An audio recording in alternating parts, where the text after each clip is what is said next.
At 74, I thought the worst thing that could happen was dying alone. I was wrong. The worst thing was staying alive long enough to watch my own family strip me bare and underestimate me. Hi, my name is Patricia Reynolds, and I'm 74 years old. I never thought I'd be the kind of woman posting something like this, but here I am, typing with stiff fingers and a heart that still hasn't decided whether it's broken or furious. Maybe both. If you're reading this, just know, I didn't start this war. I only finished it. Let me give you the short version before the long one swallows you whole. I raised 3 children, buried 1 husband, worked 43 years without a single break that wasn't earned. I paid off a house, built a savings account from nothing, and believed, stupidly, that love and loyalty were things you couldn't fake for decades. Turns out you can. And my family did. Beautifully. It started on a Tuesday. Betrayals often do. Nothing dramatic, just a knock on the door that felt heavier than it should have. I remember I was standing in my kitchen, the late afternoon sun slanting across the linoleum, dust motes floating like they had nowhere better to be. I had a pot of soup on the stove, chicken noodle from scratch, because old habits die hard. When the knock came, I wiped my hands on a dish towel and smiled before I even reached the door. That was my first mistake. It was my eldest daughter, Susan, standing there with that tight little smile she uses when she's about to say something unpleasant, but wants credit for being polite. Behind her stood my son David, arms crossed, eyes already avoiding mine. And slightly behind them, as if she didn't want to be seen at all, was my youngest Emily, biting her lip the way she used to when she was a child and knew she'd done something wrong. "Mom," Susan said, stepping inside without waiting for an invitation. "We need to talk." Those words should come with a warning label. They never mean anything good. I closed the door slowly. "Is everything okay?" David sighed, loudly, like I was already exhausting him. "We just want what's best for you," he said. I remember thinking how strange it was that no one had asked me to sit down yet. No one offered to help with the soup. No one asked how my knee was, or if I'd slept well, or if I'd finally fixed the leak under the sink. They stood there like visitors in a museum exhibit titled Declining Mother. Susan pulled out a folder. Thick, manila, heavy enough that my stomach tightened before she even opened it. "You've been forgetting things," she said. "I have not," I replied too quickly. Emily finally spoke, her voice barely above a whisper. "Mom, you left the stove on last month." "I turned it off," I said. "I was in the bathroom." David snorted. "For 40 minutes. I felt something shift in my chest. Not fear. Not yet. Something colder." Susan slid papers out of the folder and spread them across my dining table like cards in a game I hadn't agreed to play. "We've talked to a lawyer," she said. "And a doctor." That was when I sat down. The room felt suddenly smaller. The ticking of the wall clock grew louder, each second a tiny hammer against my skull. "You did what?" I asked. "For your safety," David said. "We're worried." I laughed. I actually laughed. A short, sharp sound that surprised even me. "You're worried now?" I asked. "After I watched your kids every summer so you could vacation? After I loaned you money you never paid back? After I signed my retirement checks over to help with your mortgage, Susan?" Susan's jaw tightened. "That's not fair." "No," I said softly. "It's accurate." Emily reached for my hand, then hesitated, like she wasn't sure she was allowed to touch me anymore. "The doctor agrees," Susan continued. "Early cognitive decline. It happens at your age." I felt heat crawl up my neck. "Which doctor?" She glanced at David. He answered, "Dr. Halvorsen." I stared at him. I've never seen that man in my life. Susan's voice hardened. "He reviewed your records." "My records," I repeated. That's when it hit me. Not all at once. In pieces, like broken glass sinking into skin. They had been planning this. The soup on the stove boiled over, hissing angrily, but no one moved to turn it off. "We're not saying you're incapable," Susan said, using the same tone she once used with her toddlers. "We're just saying it might be time to let us help manage things." "Manage what things?" I asked. David slid another paper toward me. "Your assets." There it was, the word that finally made my hands shake. My house, my savings, my accounts, the life I'd built brick by brick after their father drank himself into an early grave and left me with 3 mouths and no backup plan. Susan pointed to a paragraph. "This gives us power of attorney. Temporary, just until things stabilize." "And if I don't sign?" I asked. Silence. Emily looked down. David spoke. "Then we petition the court." I stared at my children, my flesh, my blood, and realized I was outnumbered. I wanted to scream. I wanted to throw the folder across the room. Instead, I asked one small, quiet question. "Do you think I'm stupid?" Susan hesitated just a second too long. That hurt more than anything.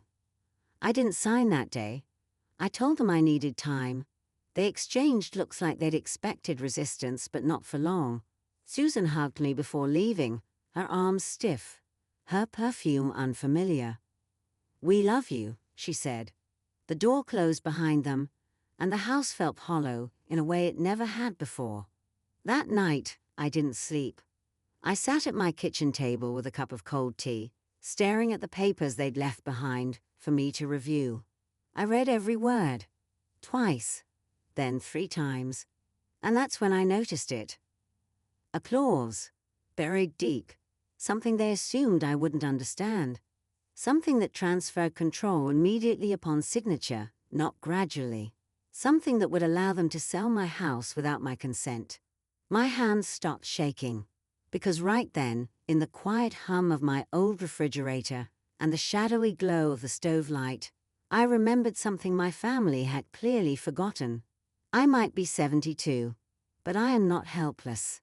And I am not done. Before I go any further, let me say this plainly.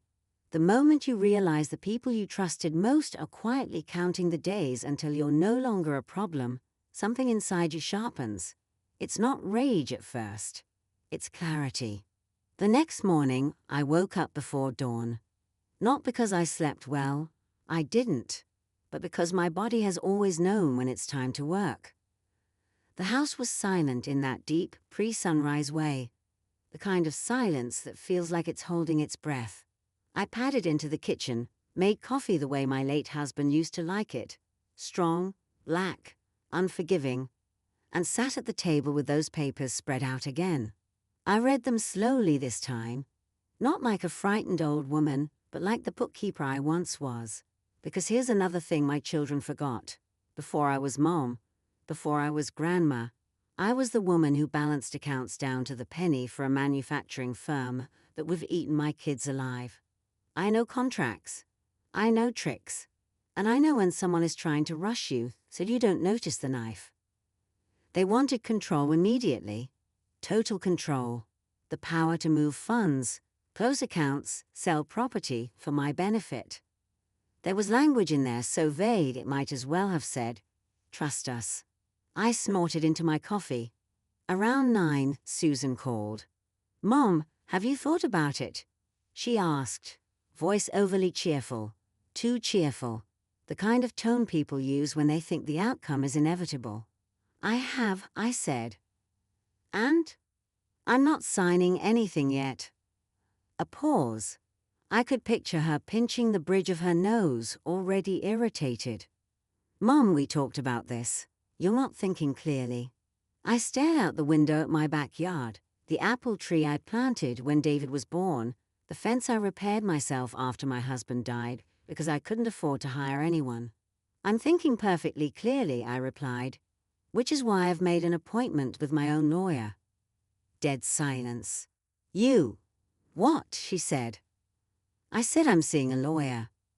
"That's unnecessary," she snapped. "We already." "You already did," I cut in. "Without telling me." Funny how that works. Her voice hardened. This isn't about you being right. It's about your safety. No, I said quietly. It's about my money. She hung up on me. That was fine. I had work to do.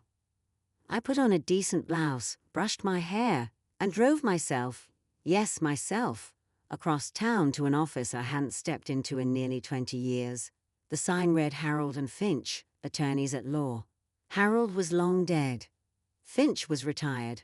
But their junior partner back then, a woman named Elaine Porter, had once told me, if you ever need someone who won't talk down to you, come find me.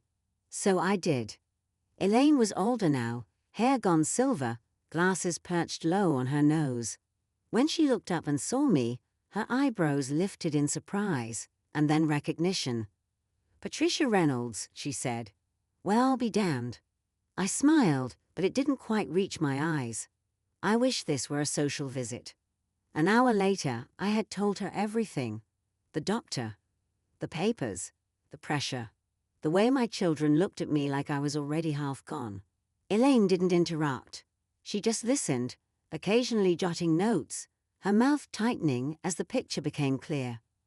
When I finished, she leaned back in her chair. They're trying to bulldoze you, she said. I exhaled. So I'm not crazy. No, she replied firmly. You're being manipulated. She pointed to a section of the document. This clause alone is enough to raise eyebrows in court. And the medical opinion? Weak. Very weak. Especially if you've never been examined by this doctor. I haven't. Elaine smiled thinly. Good. That word, good, felt like a life preserver. So what do? I asked. She folded her hands. First, you do nothing they want you to do. Second, we get you evaluated by an independent physician of your choosing. Third, she paused, we prepare. For what? For the possibility that they escalate. They did. 2 days later, David showed up at my house unannounced. No Susan this time. No Emily. Just him, standing on my porch with his jaw set, and his patience already worn thin. You didn't tell me you were seeing a lawyer, he said, stepping inside like he owned the place. I closed the door slowly behind him. You didn't tell me you were trying to take my house. He scoffed.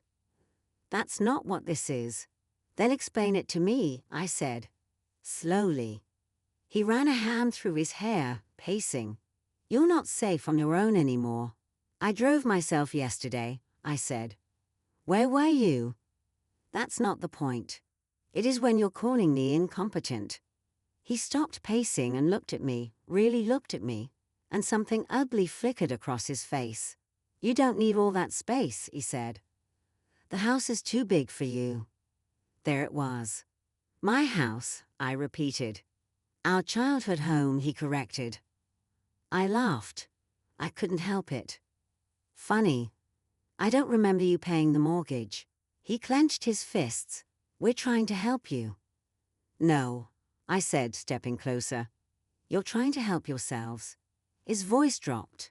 If you don't cooperate, this is going to get unpleasant. I felt my heart pound, but I kept my voice steady. Is that a threat? It's a reality. After he left, I sat on my couch for a long time, staring at the indentation his body had left behind, like proof he'd been there at all. My hands trembled then, not with fear, but with grief, because no matter how prepared you are, realizing your own child sees you as an obstacle hurts in a way nothing else does. That night, Emily called. I didn't know, she whispered as soon as I answered. I swear, Mom, I didn't know it was like this. Then why didn't you stop them? I asked. She cried, actual sobs. I was scared. Susan said you'd end up in a home if we didn't act. I closed my eyes. And did you ask me what I wanted? Silence. I love you, she said finally. I know, I replied. And I did. But love without action is just a word. Over the next week, things moved fast. Too fast. I received official-looking letters. Notices. warnings about concerns raised by family members. Susan left voicemails alternating between sweet and sharp. David stopped calling altogether. Meanwhile, Elaine and I moved quietly. New medical evaluation. Clean bill of cognitive health. Documentation of coercion. A review of my accounts that showed irregular inquiries I definitely hadn't made. And then Elaine asked me a question that changed everything. "Patricia," she said, tapping her pen against the desk, "have you updated your will recently?" I thought of the dusty folder in my bedroom drawer, the one I hadn't touched since my husband's funeral. "No," I said. She smiled, not kindly. "Then I suggest we do. Because here's the thing my family really forgot. Everything they wanted from me, I still legally controlled, and I was finally ready to decide what they deserved. There's a strange calm that comes after you stop begging to be loved properly. Once you accept that the people who should protect you are willing to sell you piece by piece, something settles in your bones. It's not peace. It's resolve." Elaine and I worked quietly, deliberately. I didn't tell my children anything. Not about the medical evaluation that confirmed what I already knew. Not about the forensic accountant Elaine brought in. Not about the will. Silence, I learned, is terrifying to people who rely on control. The doctor I chose was thorough. Too thorough for Susan's liking, I imagine. He asked me questions about dates, finances, current events, childhood memories. I answered all of them. I even corrected him once. When he smiled and wrote "patient displays no cognitive impairment" in his notes, I nearly cried, not because I needed validation, but because someone finally saw me as I was. Still whole, still capable. Elaine sent copies of the evaluation to the court, preemptively. She also sent a carefully worded letter to Susan and David's attorney. Yes, they had one already, stating that any further attempts to interfere with my finances or living arrangements would be considered harassment. Susan exploded. She showed up at my house again, this time with David in tow. Emily wasn't there. She never was when things got ugly. Susan didn't knock. She rang the doorbell repeatedly, finger stabbing at it, like she was trying to break through plastic with sheer will. I took my time answering. I wanted them to feel it, to stand there and wait, just like I had waited years for scraps of gratitude. When I opened the door, Susan launched right in. "How dare you?" she snapped, stepping forward. "Do you have any idea how this looks?" I raised an eyebrow. "You mean how it looks when an elderly woman refuses to be robbed?" David sighed dramatically. "Mom, stop being difficult." I laughed softly.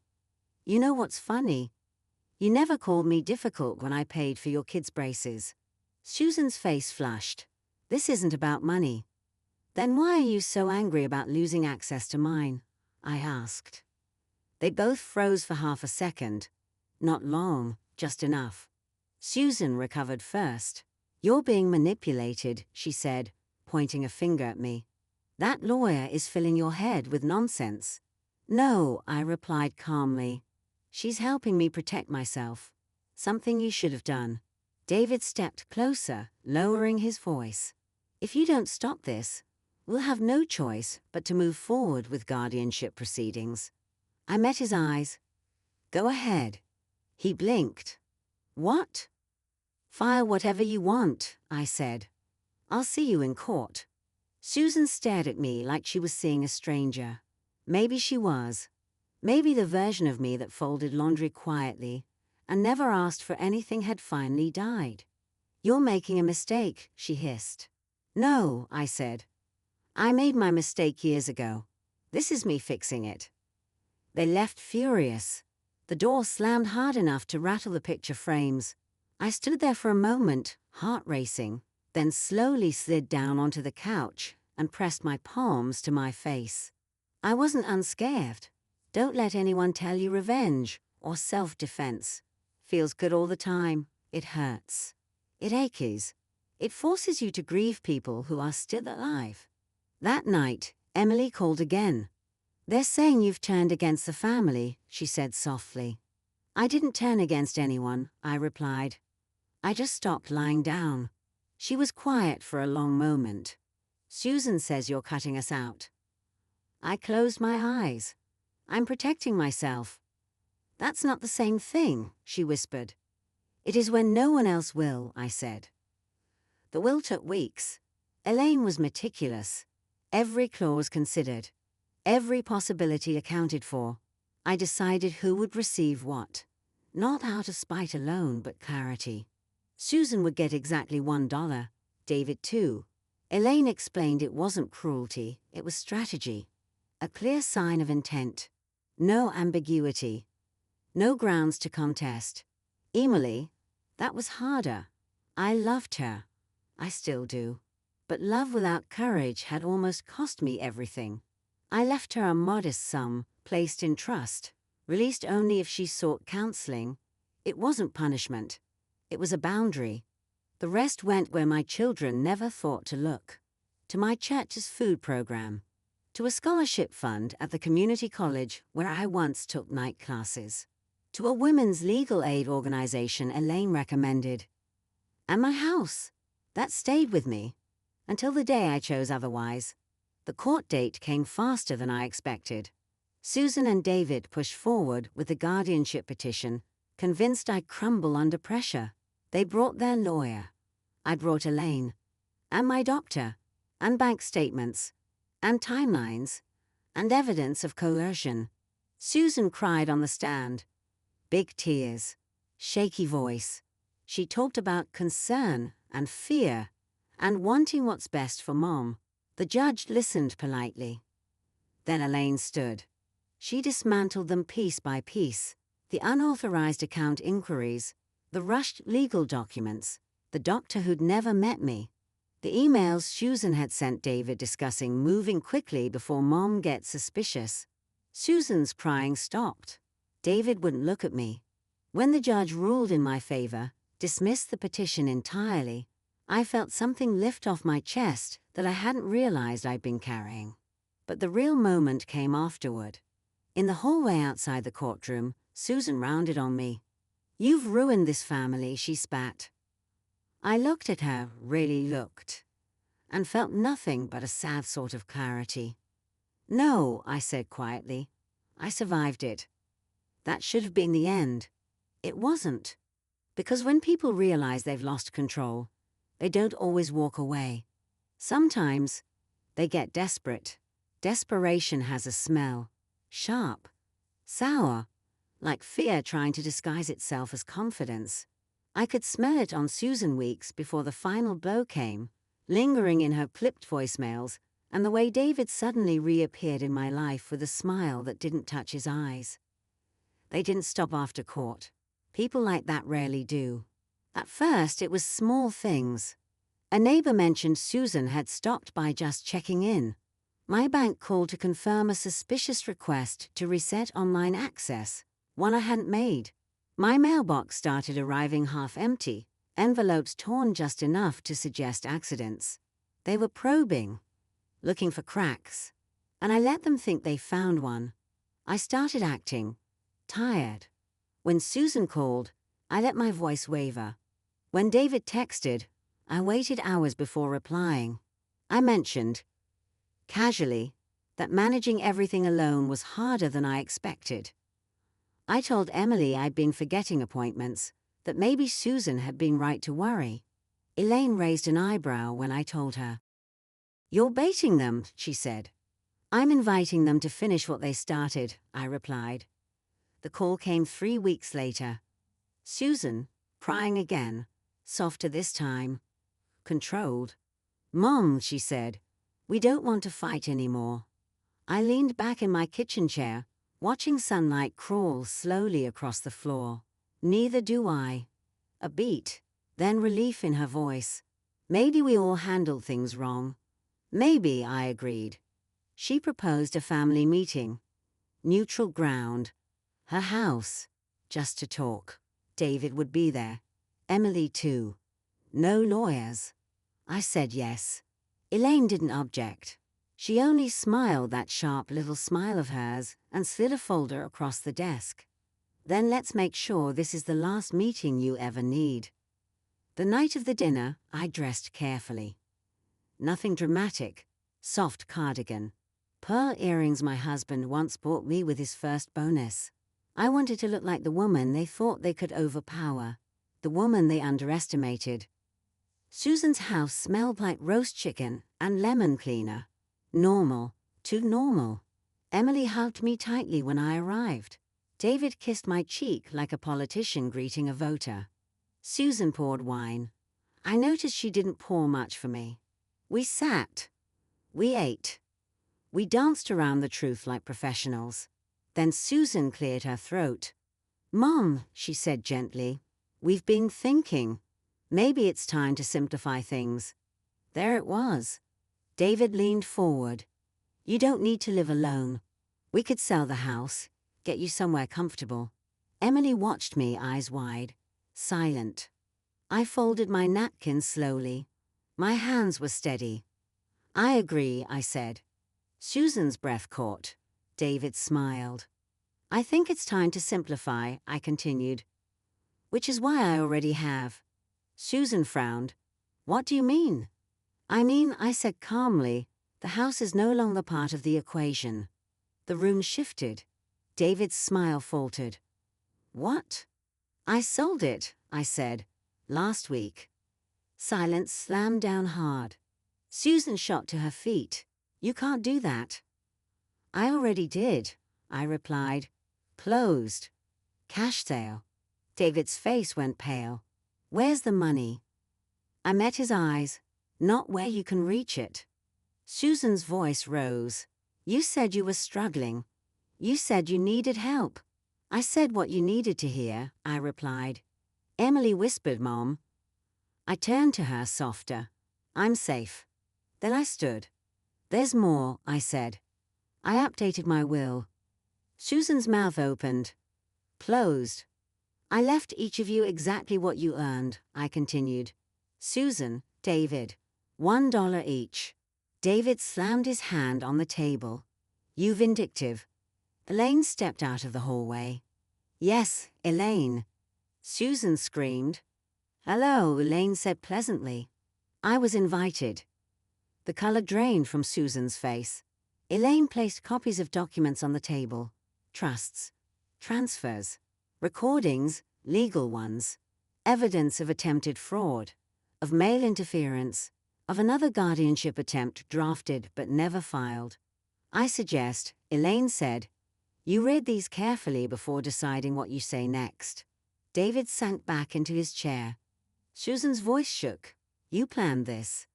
I looked at my children, really looked this time. "No," I said. "You did. I just survived it." I walked out that night lighter than I'd felt in years. I live in a small apartment now, sunlit, quiet. Mine. I volunteer twice a week at the legal aid office. I drink coffee with women who remind me who I used to be before I became invisible. Susan doesn't call. David doesn't try. Emily visits. Carefully. Honestly. That's enough. Here's the thing they forgot. I wasn't weak. I was patient. And patience, when it finally runs out, is devastatingly powerful.